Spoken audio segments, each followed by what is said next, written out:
This is among the most corrupt administrations I think this nation has ever seen. The fact that Congress has done no oversight with regard to this administration means that this Congress is complicit in that corruption.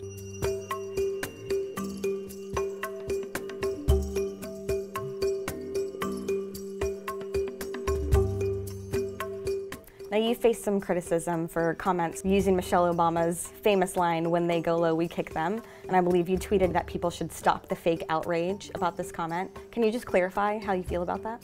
Yeah, I mean, this Republican outrage is all manufactured. And what I was saying there is that Democrats need to be tough. We need to stand up to the Republicans who are trying to subvert our democracy, who are trying to take voting rights away from people in Georgia and in North Dakota in extremely brazen ways. There are already reports of voter suppression happening in Georgia and North Dakota. What does that look like, and what can people there do about it?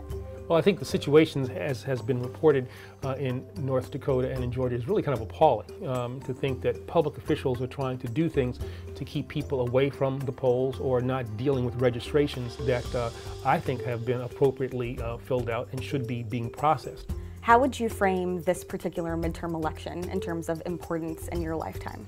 I think this is the most important midterm election of my lifetime. But here's what I'm worried about. I think that there's no question going to be a blue wave, but that blue wave is going to run into a wall of Republican gerrymandering. And the question is, will that wave get beyond that wall and actually reach the shores?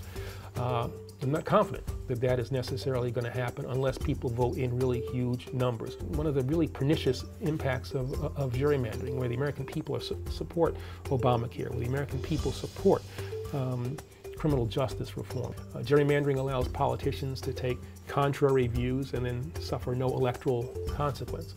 And so that's why we have to put in place people who will support fair redistricting. We have pretty solid proof that there was Russian interference in the 2016 election. How do you think we should think about the security of our elections? There is no question that the Russians meddled in the 2016 election.